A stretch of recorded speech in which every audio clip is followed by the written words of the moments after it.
If you want to listen to all of the episodes from this series right now, and ad-free, plus a whole host of extra fan club benefits, head to museumofpopculture.supportingcast.fm.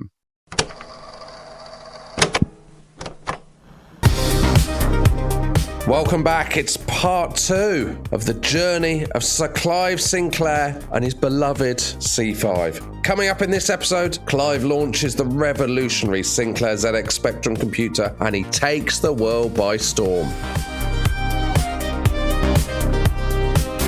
Before breakfast every day, Sinclair runs 6 miles from his home in Cambridge, showing the kind of single-mindedness and stamina which has also allowed him to keep ahead in the consumer electronics field.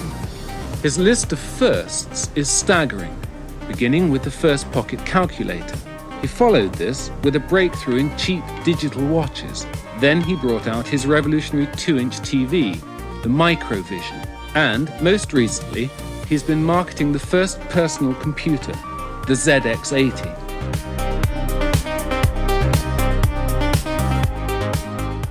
So last time we left Sir Clive Sinclair, he was kind of smarting from the BBC, launching their own computer.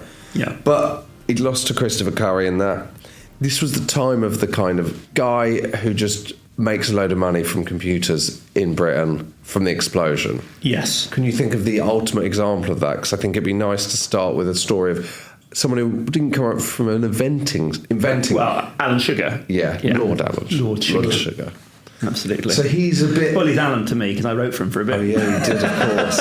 So he's the anti-Sir Clive, in a way, in the sense of he's coming at it from a much more of a interest in the deal side of it. Yeah. So he was born in Hackney, East London, the youngest of 4 children, brought up on a council estate. His dad was a tailor. His mum worked in a local clothing factory. This is a great origin story. To get extra money for the family, Alan boiled beetroot for the local greengrocer.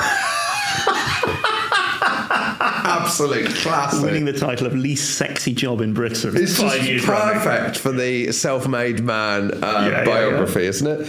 And he scoured. It's like you've gone on ChatGPT and said, "Give me a funny job for someone who." Who made millions. Yeah, exactly. Yeah. He also scoured the streets with glass bottles to redeem cash at the local sweet shop. Okay. And then he left school. That I get a bit more. Yeah, that makes sense. Has he boiled the beetroot on spec on the off chance they'd like it boiled? Or is this were they looking for someone? Or were they looking for a beetroot boiler? I'm fascinated about how this has come about. What I mean is, has he spotted a gap in the market? Don't you pickle beetroot? That's what I thought, exactly, yeah. But maybe boil it, then pickle it. Anyway. Mr. Sugar, at the age of... do get in contact. Do you pickle it in sugar? That's where he got his name. Yeah. At the age of 16... It won't surprise you. He's not a huge fan of higher education either. So he tries to get a job at IBM, which is an American company, but he sits an aptitude test to be a computer programmer, unsuccessful. Briefly works for the civil service as a statistician, but I think we all know that Alan Sugar's the ultimate self-made man. Yes. Takes 100 quid out of his post office savings, spends 50 quid on a minivan, 40 quid on car aerials. Wow. To sell, and he's made 60 quid within a week. Great. Good on him. Yeah. And then he sets up Amstrad, which is his big company. Do you know what Amstrad? Surely what you want there is beetroot. That's what you should call it. You've got an apple. You've got acorn. It's part of his sort of story, isn't it? Isn't a little beetroot being the logo for his computer company? Well, that would have been better. Do you know what Amstrad, why it's called that? Amstrad. No. Greek mythology, something like that? Some kind of thing? He was huge on Greek mythology, wasn't he, Alan Sugar? As I said that felt unlikely. Alan Michael Sugar Ams Trading. Ah, okay. Amstrad. Early 70s, they move into audio, they do a stereo amplifier, and it appears in like hi-fi shops on Tottenham Court Road. Now when you go up Tottenham Court Road, which is in central London, for those that aren't as London-centric as us, there is a lot of kind of electrical shops. But that is a kind of hangover from back then. like that was where like there was loads of independent shops, and that's where you would buy your electricals. It's mainly now shops that sell cardboard cutouts of celebrities It's and huge. also American cereal for. Yes. It's a big market for selling boxes of like cereal you can only buy in America for 15 quid. Yeah, and that's why Bizarre. that is why the world has gone wrong. Yeah. By 1980, so he's 33 at this point, Amstrad's listed on the stock exchange. Okay. He's a long way from the beet. So 1958, Amazing. Incredible. 1958 he's selling beetroot. 1980 his company's on the stock exchange 22 years Fantastic. What an later. achievement. And it doubles its profit and market value every year. 1984, it launches a computer.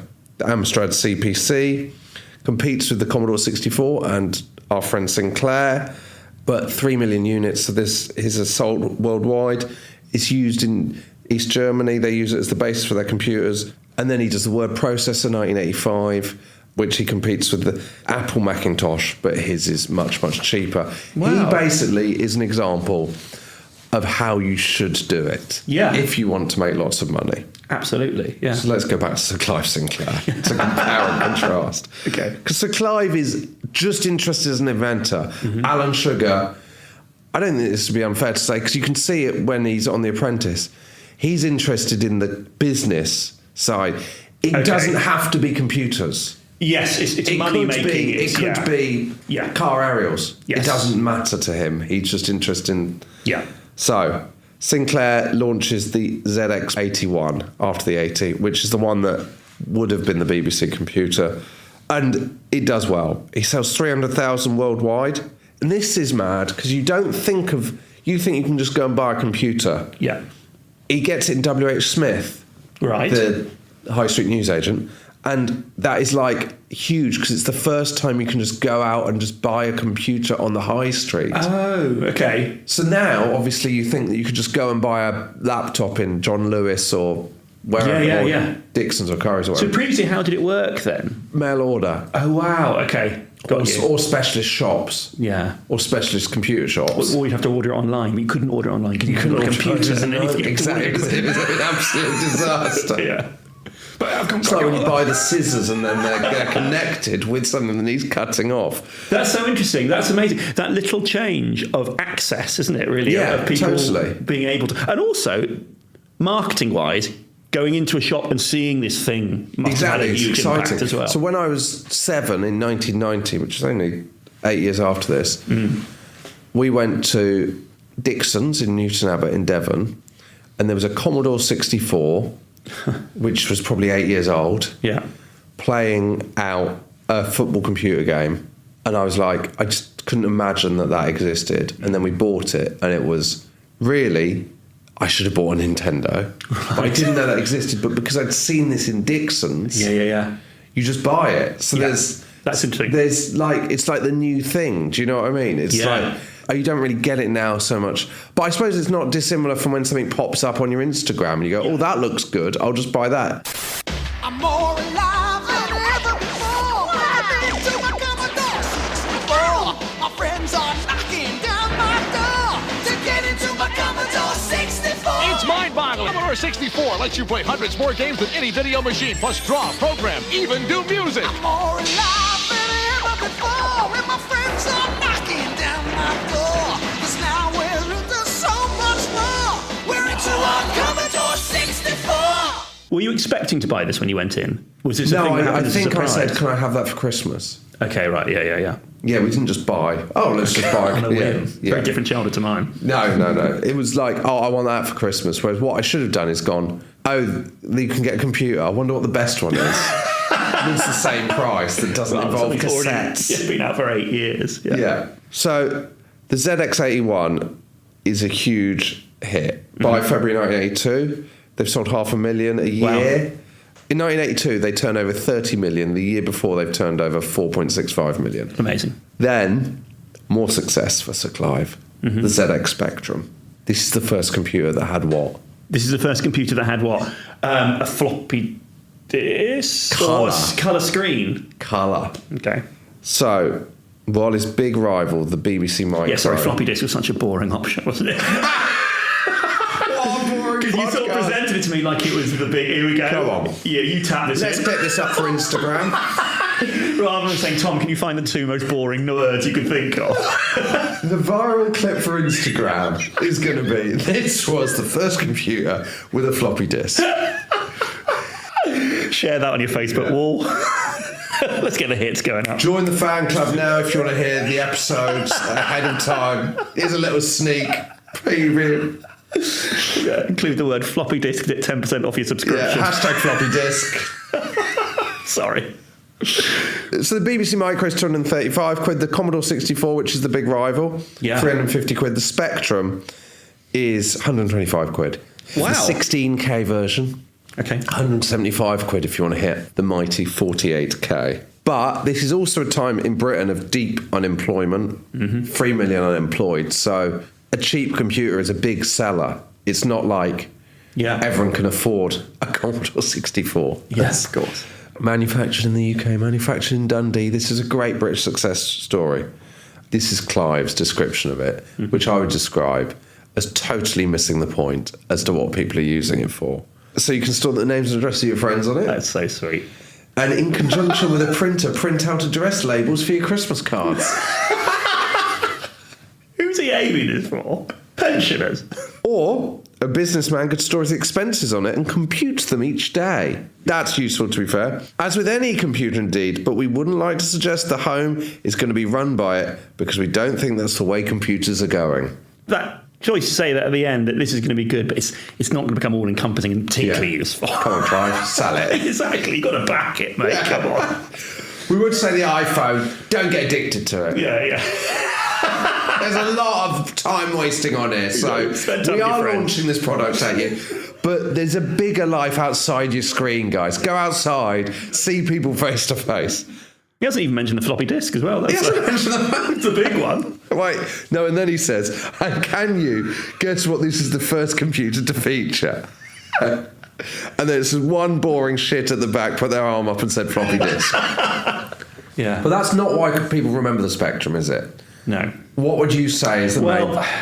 For me, gaming is the thing that it feels like really early. So it's kind of like the computer comes through. Gaming isn't meant to be the thing that then becomes such a big thing, but it's a huge boom. Yeah. And people on the Spectrum can make their own games. Bedroom coders. Virgins. Right. Okay. It's unfair, isn't it? Yeah. But yeah, 3,500 games. Wow. Yeah, released on the Spectrum by 1984. My brother had a Spectrum, and I had a Commodore 64. It was the same thing. You'd have it on a cassette. Yes. And on the Spectrum, the cassette was part of it.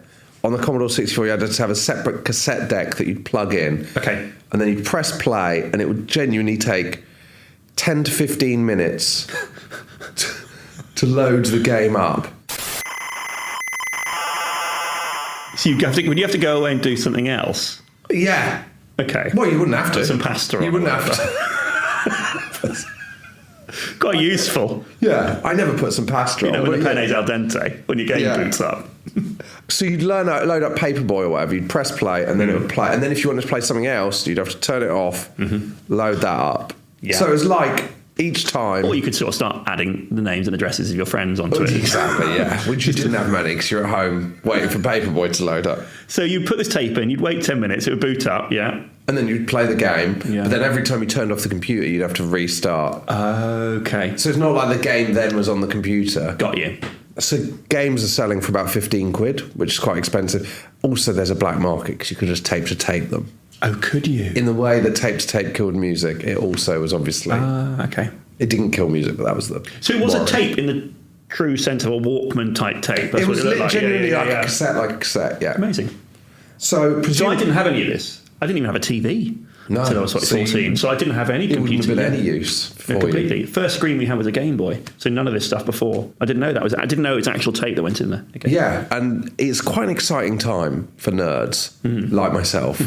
Especially in small village Devon but what's exciting is the bedroom coder thing becomes... You get these kind of people that start as the nerds in the bedroom. You get this situation where these kids in their bedroom, they learn to code, and then that creates this amazing computer games industry in the UK. Yeah. And the computer industry in the UK is still huge, because obviously you've got... The classic is now Grand Theft Auto. But you think about something like Football Manager and Championship Manager, they came from people who just learnt to code in their own bedroom. Yes, absolutely. And it's this kind of exciting... I mean, would I like to draw the comparison to the podcast industry now and people just making things in their own bedrooms that people then... There's two people called Alistair Campbell and Rory Stewart, Tom. Two young lads. With a dream. who've come from nothing. Yeah. Parents lent them some microphones. Yeah. I had to sell beetroot to buy their microphones. But it is like that. People doing stuff in their own bedroom and then it...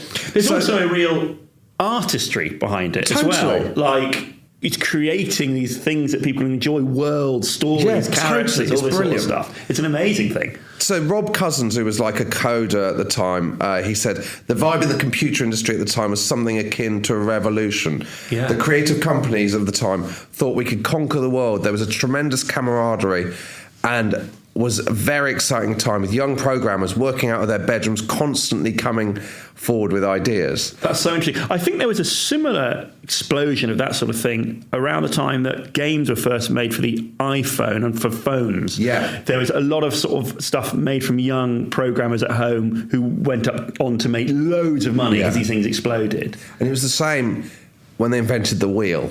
Yes. Suddenly you got all these people coming up with new wheels. Different games you can play with wheels. Games you can play with wheels. Yeah, exactly. Things you can move along on wheels. It's a story as old as time. Absolutely. Let's not go back to fire, but it's a similar situation.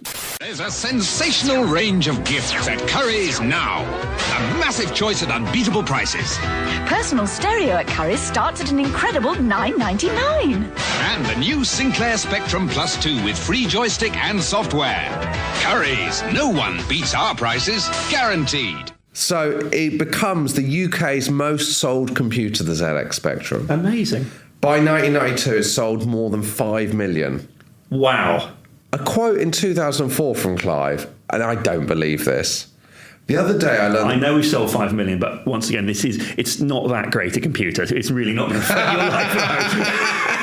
your life. Go out, see your friends. Don't... It's not that brilliant. He said in 2004, I learned the other day that the Russians still use them very widely for running just about everything over there. Wow. Where was that from? 2004. 2004. I'm not sure about that. Feels a bit late, doesn't it?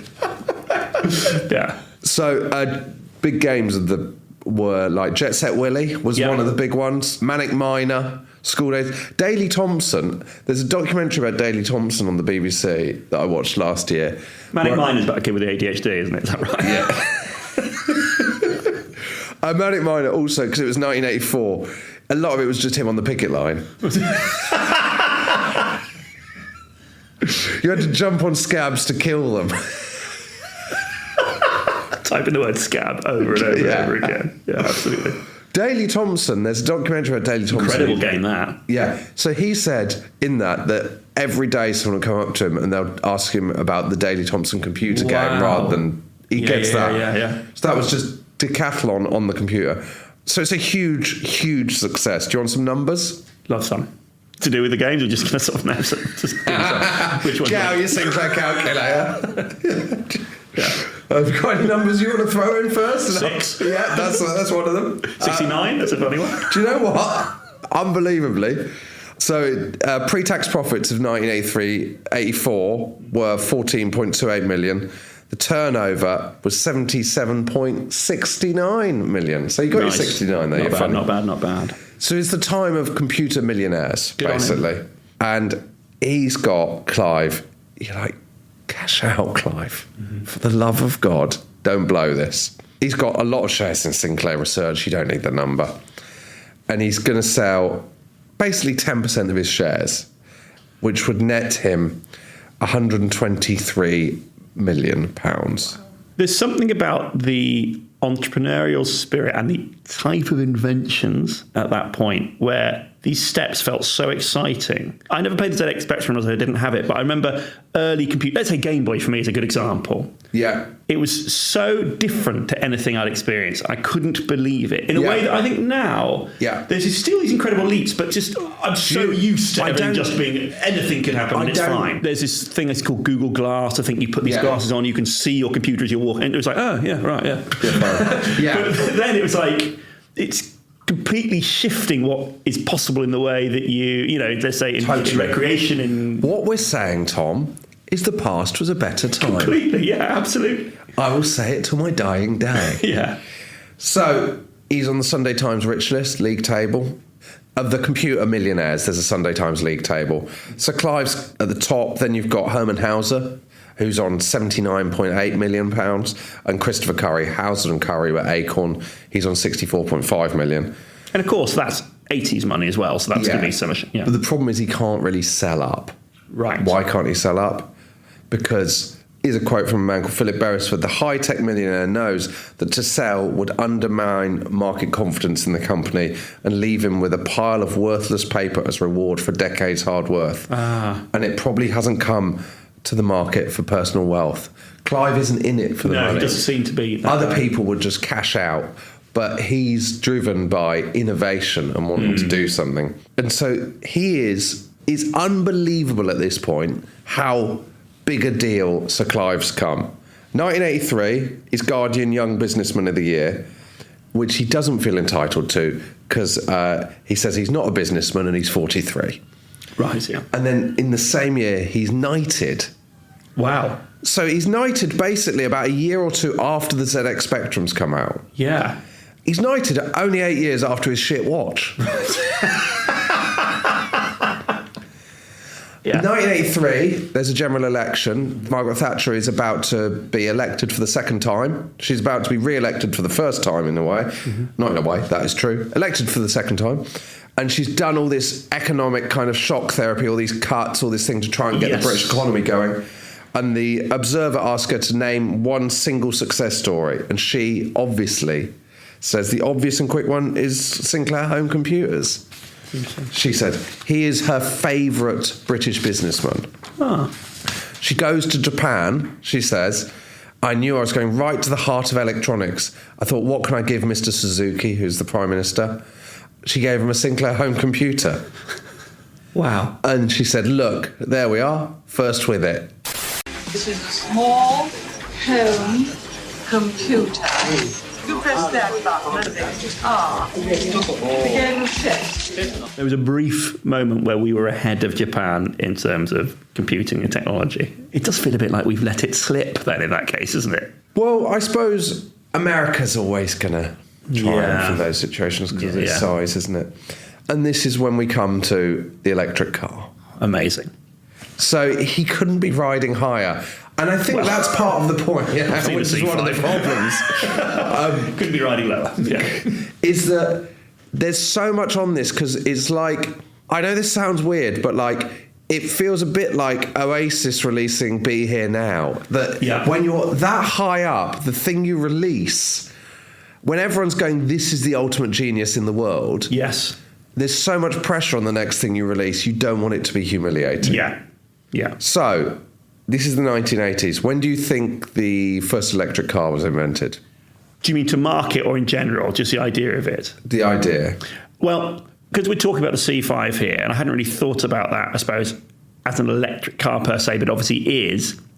If you'd asked me this question before we'd done this podcast, for example, I would have said maybe 1997 was the sort of thing. Yeah. That's what I would have guessed. Within the context of the fact we're discussing this and this, I'm now going to go for, let's just go 86. 1830. What's that? 1830. 1830. Are you kidding? Yeah, so Robert Anderson. So just to be clear, I'm 160 years out. Yeah. Okay. Yeah. But what am I getting for that on my GCSE It would have been worse to be 160 years out in the other direction if I'd said it's 2,100. What was the first time machine invented? It didn't really go anywhere. That was Robert Anderson, a Scottish engineer, because they didn't invent the rechargeable batteries until 1859.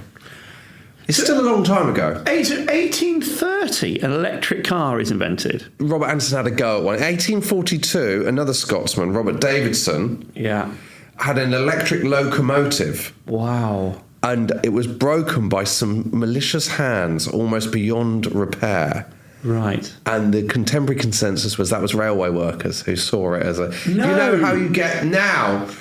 You've got all this stuff about, obviously, oil companies and petrol companies that are trying to suppress progress of electric cars. Yeah. You're literally looking at that in 1842 when a man's having his electric locomotive smashed up and people think it's railway workers. That's amazing. Yeah. That is so much earlier than I would ever have imagined. So they invented the electric car to solve a problem. And that problem was horse manure filling the streets. Right. Because you've got all of the horse-drawn carriages. Okay. So in the 1890s, there's 300,000 horses on the streets of London, which is mad. Yeah. And there's 150,000 in New York. They're producing an average of 10 kilograms of manure a day per horse. Let's not judge them. No. And a litre of urine. We all do it. We all do it. But there's 300,000 of horses doing that a day on the streets of London. When was the cork invented? Could that be one of the ways of dealing with it? So the problem's been building up for decades. It's mad that this is 1859. Well, it's not. It's in the animal excrement manure table. It's not the worst. No, but it's because it's in the street. Yeah, I know, but it's different in a field. It's a yeah, no, of course, but obviously in a field makes good compost. At least the cows are bloody well keeping it to them bloody selves. Yeah, that's amazing. Okay. So they wanted the electric car because... So 1857. Okay, fine. A newspaper editor in New York said, with the exception of very few thoroughfares, all streets are one mass of reeking, disgusting filth, which in some places is piled to a height as to render them almost impassable to vehicles. Wow. So in 1897, the best-selling US car was electric. That's incredible. That's incredible. Yeah, and so when President McKinley's shot in 1901, he's taken to the hospital in an electric car. That's remarkable. A good news story. Yeah. Did he die? I have no idea. Yeah. That isn't the world I'm interested in. I am interested in popular culture. I don't care. Yeah. So, by 1900s, a third of all American cars are I don't think electric. he did die, actually. Yeah, he probably did. I think he came back and gave speeches and referenced it. Oh, okay. If I the electric remember. car? Yeah, the electric car. No, just the amount of horsepower ever. But no, I think he's fine. Third of cars in America in the 1900s are electric.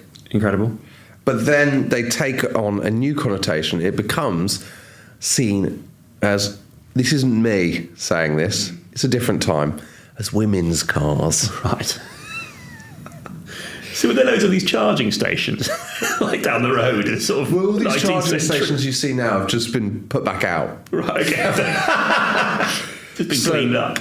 Yeah. Because they're best for kind of short local trips. Yeah. And they don't require a kind of hand crank. You know the hand crank in front of a car? Absolutely, yeah.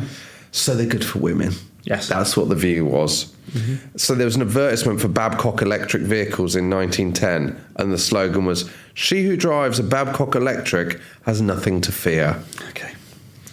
And the kind of idea was that women are unable to cope with the complexities of driving petrol vehicles. Right. That's not me saying that. And so even Detroit Electric and Waverley Electric in 1912 launched two vehicles redesigned to cater for women.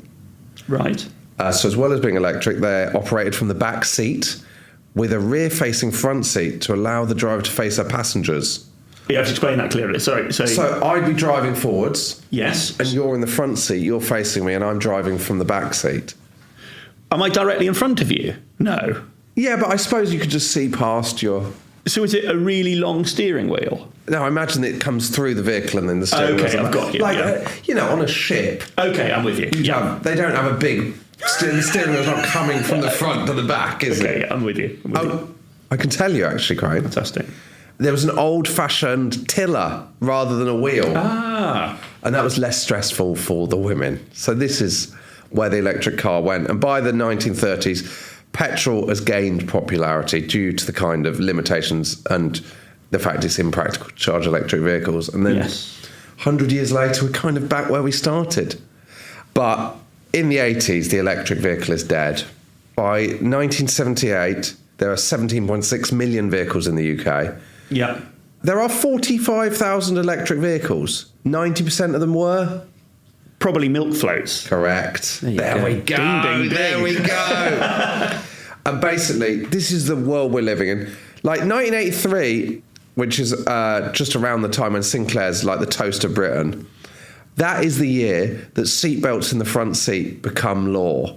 Right. Wow. And it's not 1991 until it's the back seat. Wow. That's incredible. Isn't that mad? Yeah.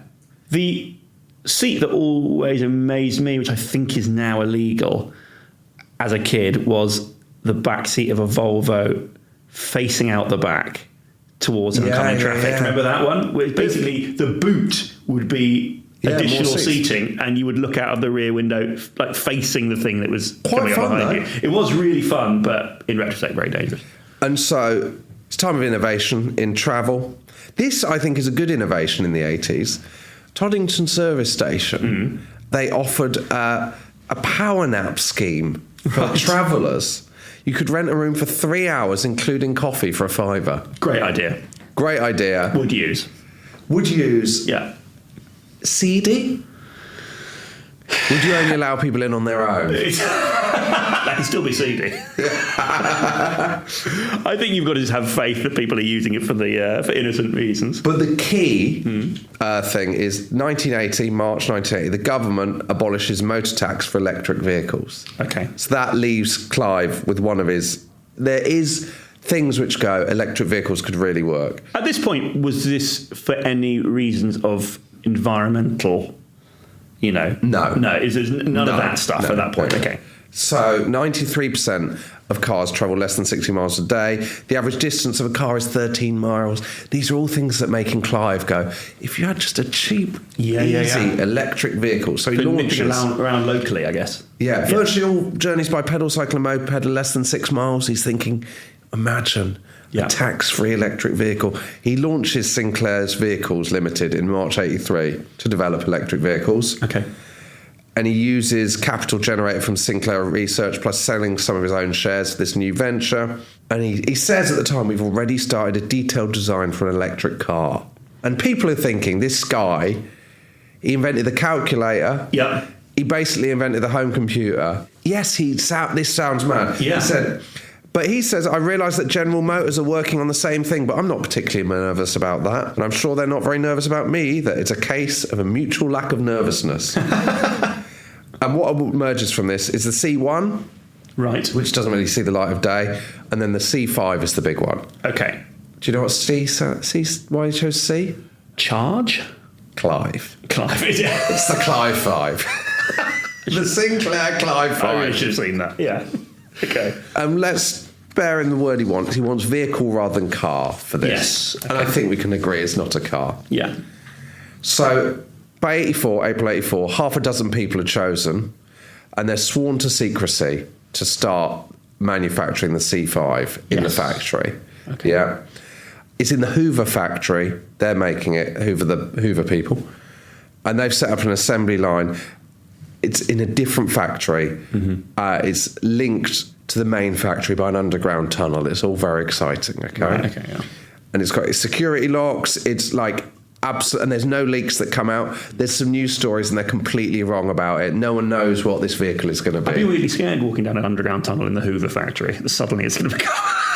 be sucked through it. So no one knows what he's going to come out with electric vehicle-wise. That's part of the excitement of it. Obviously, there's an initial reaction there, the fact that it's tied up to a company that makes vacuum cleaners. Yes. Which is sort of... It doesn't help. Yeah, it doesn't feel like you're dealing with... But that is an electric engine. Yeah, no, exactly. And if it's only designed for not fast, shorter journeys, you can see where it's come from. But exactly. Yeah. It doesn't say top-level sports car, though, does it, Hoover? He's not done any market research, by the way, to see if there's any market for an electric vehicle. Yeah.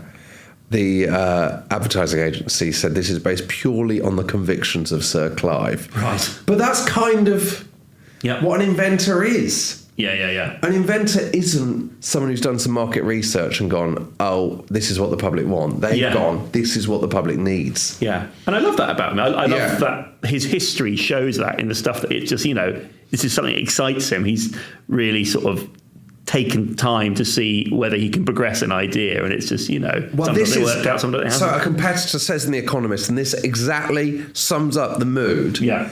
If it were anyone but Sinclair, we would say he was bonkers. Right, yeah. But he's got such a good reputation that people are like, he knows more. It's like he's almost like a soothsayer that people are going, he knows. Yeah. He's predicted 100,000 sales in the first year, Sinclair 5. It's a very nerve-wracking time. He said, I could lose all of my money. Yeah. I don't mind not having any money, but it would be annoying in the sense that I couldn't do what I wanted to do. He just wants to invent. He just sees money as a way of doing it. Imagine a vehicle that can drive you 5 miles for a penny. A vehicle that needs no petrol, just a battery. And that takes the press of a button to start, the squeeze of a lever to stop. That needs no license, no road tax, and you can drive whether you're 14 or 40. A vehicle that costs just £399. The Sinclair C5. It's a new power in personal transport. The Sinclair C5, £399. Want to buy one? Want to see one? Or simply want to read all about it? Just dial 100 and ask for free phone C5 now. So we come to the launch of the Sinclair C5. Great. We've been using the words electric car, electric vehicle. Mm-hmm. You've seen it? Yes. Let's first see the online tutorial for the C5, which I found very convincing. Tom, could you describe what the C5 is? So the C5 is... And I'd implore everyone to go onto our Instagram and look at it. There's plenty of footage, clips, pictures of the C5 there for you to enjoy. Yeah. It's a very low-down plastic, seemingly. Yeah. Almost like a go-kart, I suppose. Yes. With an electric motor. But it can be driven out on public roads, okay? But you sit in it. You sit in it. It has your head and body, all the vulnerable parts are exposed. Yeah. You sit in it kind of like a Formula One driver would sit Exactly. It's like a tiny bumper car. Yes. That you might see in the fairground, I suppose. And it's grey. Yes, exactly. The main thing you see when you see it driving around is quite how low this thing is to the road, but that's basically what it is. Well, should I take you through it? Yes, please do. Because that's what you've seen, but let's describe what it is. So it's a trike. It's 3 wheels. Yeah. It's an electric trike, battery powered. Is there anything sexier than an electric trike? Exactly. Does anything say businessman like an electric trike? So one of the key selling points, you don't need a driving license. Yeah. You don't need insurance or road tax. Yeah. And you can be 14. Okay, I tick all of those boxes. I don't have a driving license. Exactly. You could drive one now, right? More than 14, yeah. So it's single seat. It's 3 wheels. You kind of sit back in it in a kind of like laid back almost position. Yes. Or like on an easy chair. Yeah. Like that, yeah. Open cockpit. Mm-hmm. Do you know how you steer it? I think it's your hands are down by the side. There's handlebars. Yes. Yeah. That is located under the knees. So you've got your knees up and then there's a handlebar under your knees. Okay. And it's also got pedals. Yes. So if your battery dies, then you can pedal it. They're basically a legal necessity. Yeah. And they aid you when you're going uphill, which doesn't help because it can't quite do the hills without the pedals. And you can Well, I think actually there's a point where it says it has to cut out the motor in case it overheats. Right. When it goes up hills. That's one of the issues with it we've seen it before with the exploding calculator. Yeah. But I think that's one of the things. So when you approach hills, it cuts out the motor a lot of the time, or at least a large amount of the motor. So that's what the pedals are for. Also, you plug it in to your mains. That's quite cool. That's incredible, yeah. Yeah, there's a point where they remove the battery, they take it into the house. That's how it works, isn't it? Yeah. You unplug your TV and your Spectrum that's loading, and you plug in your electric car. Top speed, do you have a guess? Let's go 20 miles an hour. 15 miles an hour. Okay. Yeah. It's got no reverse. Right, yeah. So if you need to reverse, you have to get out and pick up the front end and turn it around by hand. If I if I missed a turning, I would. There's no way I'm getting out and doing that. I'm keeping going and pretending it hasn't happened in case someone sees me. That's not cool. No. I don't mean that in a way that you've said something like sexist or racist. I'm going, that's not cool, man. I mean, I don't think you can go to market with something that if you want to go, you can't go back. Fine if you can't go backwards, but I don't think the solution should be said, get out and turn it around by hand. Yeah. One of the other solutions I saw in another video is you're supposed to put your legs out onto the road and push back. Oh, right. Like you're giving birth. But once again, doesn't feel dignified. Yeah. Yeah. And because of the British climate, there's accessories, there's waterproofs that you'd put on, like, I suppose, you know, like You're going on a log flume. Or like you're going on a log flume, or, you know, on a pram, you know, the bit that you put over the baby on the pram. Yeah. Yeah, but you'd have your head poking out. It costs 399 quid or 428 quid mail order. Yes. Delivered quite excitingly in a cardboard box. I think when it launched, yes, people are taking the piss, but part of me might have gone, that looks quite fun. I say that, though, but then when I see those people with electric scooters, I think, you fucking wanker. The Sinclair C5, a whole new way to get about. A safe, reliable, pollution-free electric vehicle which can be driven on the road by anyone, 14 and over. A traffic-compatible mode of transport that will carry you up to 20 miles on one battery, giving 1,000 miles for the cost of a gallon of petrol, safely and reliably at 15 miles an hour. It's the ideal vehicle for the whole family. For commuters, it's a quick and easy way to get to the station.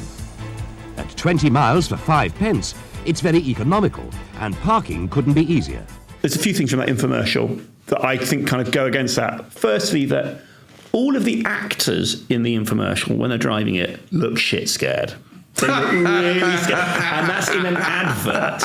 An advert that shows you how to use it. They all look nervous as they're driving around through traffic. Second thing is, there's a number of points in that where they're driving along the road and large lorries go past. I watched this with my wife Claire, and she did like a sharp intake of breath both times a lorry went past on this video. Yes. And I know exactly why that is, because you're so small, and once again, this is like a thing which is essentially advertising the product. You are so small on the road. You are so vulnerable.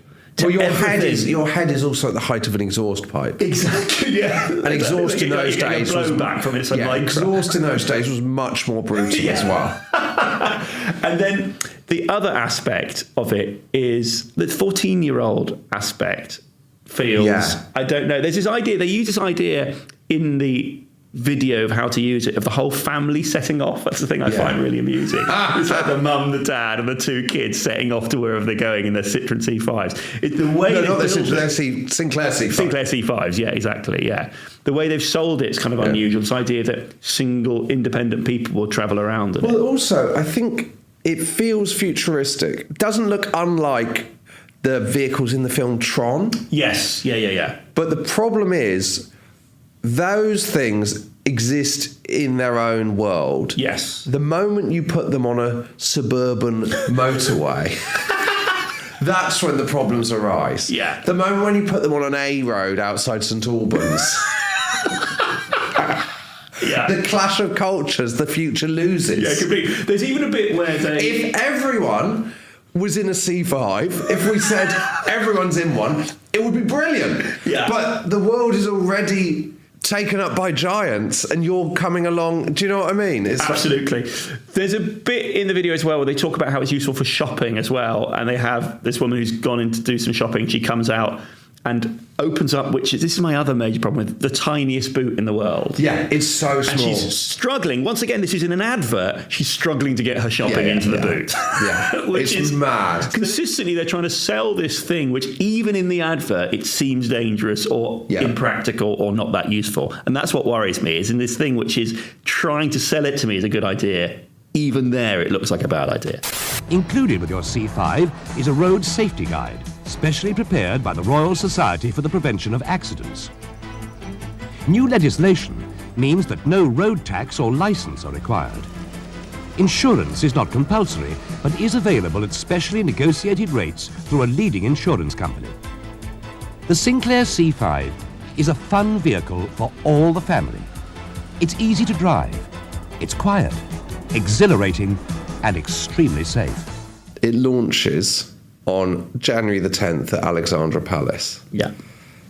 Sinclair, once again, has had a nightmare with his long-term battle with our good friend, the Seasons. Right, okay.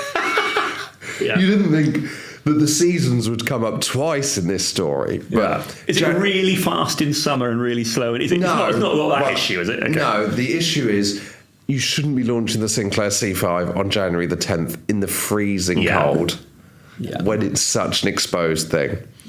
It's January the 10th, 1985. This is from the book that I said earlier, Alf Sinclair. This is how the author describes attending it. It's January the 10th, 1985. The snow on the ground is beginning to thaw as I trudge up the hill. Also, don't do it in a hilly place. Yeah. He's done it on a hill in the snow. Not going sledging. At Alexandra Palace Station to the hall where the launch is to take place. Mm-hmm. While it's a relatively still and quiet winter's day outside, the hall is buzzing with activity inside. People milling around collecting press packs from girls dressed in grey with touches of yellow, which are the colours, the theme colours of the occasion. Many of the men are wearing pullovers in shades of grey and yellow as well. We troop into the arena. Also, awful colour scheme. Yeah. Grey and yellow. Yeah. Yeah. We troop into the arena and take our places on tiered seating, which puts me in mind of a dolphinarium. It's interesting he hasn't embraced more fun colours, actually. That's an interesting point, because the whole idea of it is like... The grey does... Has you sort of think about the futuristic iPod that's very true.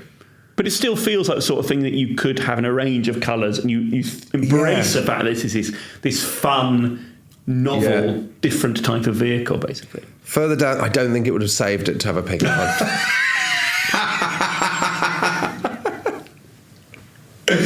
Yeah. Further down the arena are 6 cardboard boxes in which something appears to be happening. Right. The fronts of the boxes are covered with translucent paper, and 6 lights come on. Then 6 C5s burst through, driven by 6 grey and yellow girls, to Fleetwood Mac's The Chain. Great. They drive right round the arena and line up side by side on the finishing mark. It is a solemn moment.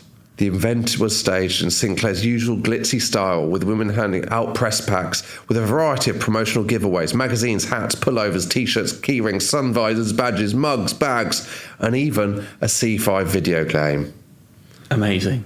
Sinclair issued a glossy sales brochure characterising the vehicle as part of an ongoing exercise in cutting giants down to size, turning impersonal tyrants into personal servants. Wow. That's basically Sinclair's image of how it's going to go. So he sees this as some courageous battle, this sort of... Yeah, amazing. I've got some bad news. He's a little guy, isn't he? All he is the richest... one of the richest men in the UK. Yeah, exactly.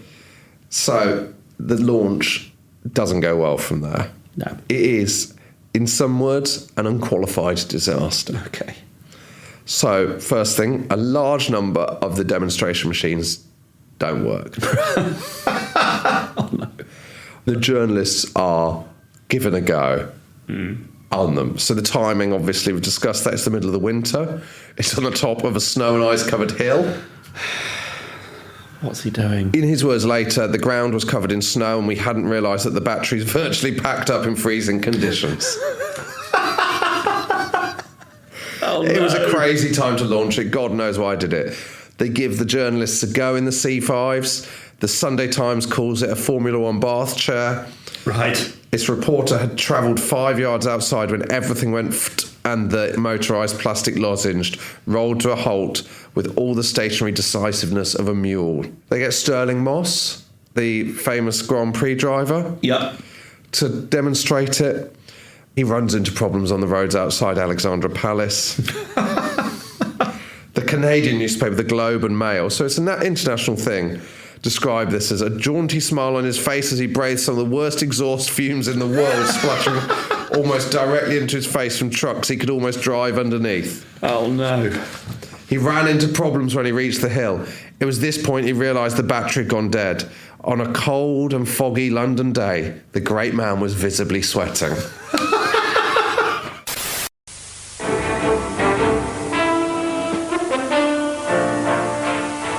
Sir Clive Sinclair has launched his latest consumer toy. It's a revolutionary battery-powered tricycle, and it has engines from washing machines and can be ridden by anyone over 14 without a license. But some say it'll lead to accidents. The doubters call it a plastic hip bath on wheels, a menace to all road users. Sinclair believe their C5, Britain's first mass-produced electrical car, will revolutionise town travel. Well, it's a very compact car-like vehicle, but a single-seater, aimed at all the family from 14 years upwards. So it can be used for commuting, for shopping, or for going to school, for trips around town generally.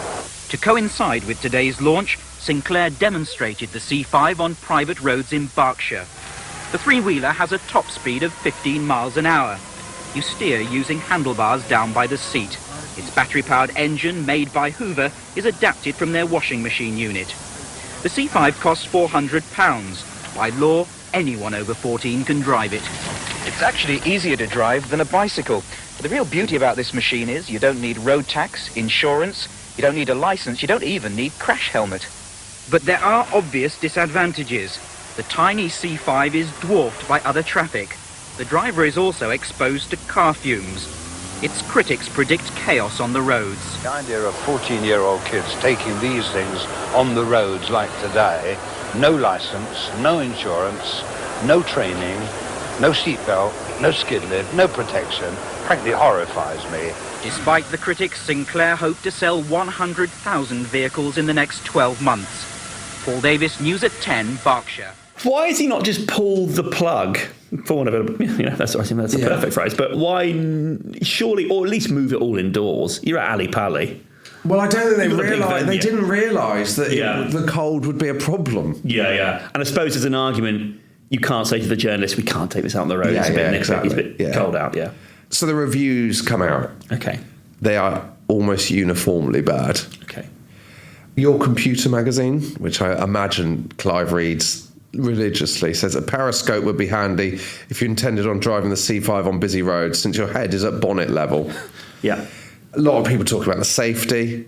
Just as an aside, the independent aisles, we're talking Man, Guernsey, decide that the C5 is to be treated as a car, which means that it's not roadworthy because you have to, in a car, have a speedometer and a horn, and it doesn't have either of those things. It doesn't have seatbelts. It doesn't have seatbelts either, but no one cares about that at this stage in the game. Yeah. Teenagers is one of the big issues people have with it. Yeah. The fact it's available for 14-year-olds is bad. The Guardian comes to his defence. Mm-hmm. They call it very easy to master once you become familiar with the under-thigh handlebar steering and the semi-recumbent driving position with feet on bicycle-type pedals. So maybe there's hope. And the engineer sees it as a smashing big boy's toy, tough enough to take teenage thrashing and possibly a serious vehicle for fit adults to nip out for the Sunday papers. Yeah. But basically everyone comes down on it as problematic. Safety-wise. Yes. Joy-wise. Everything-wise. Yeah. But it's too late. He's launched the product and now it's on the market. I think part of the issue, I would feel, would be the fact that you're very visible in it. Yeah. People are going to notice that you're in a C5. Yes. So to be one of the early people who back it, there has to be a confidence that goes with that. And if you hear other people aren't buying it, then it's kind of screwed, isn't it, really? Because suddenly it would feel embarrassing to be the person who spent their money, because everyone can see you tootling past at 2 foot high on the high street, and everyone's looking at you because you're in this weird thing. To my mind, it requires a certain type of confident person who wants to be looked at to buy it in the first place. And if you're not that, it cuts out a huge swathe of your base, your possible people who are going to buy it. Do you know what I mean? It's like... Totally. Well, I would say, let's see if that proves true. Okay. Next time we're going to find out how it went for the Sinclair C5 on the market. I worry for him. Yeah, I mean, I wouldn't list this as a cliffhanger.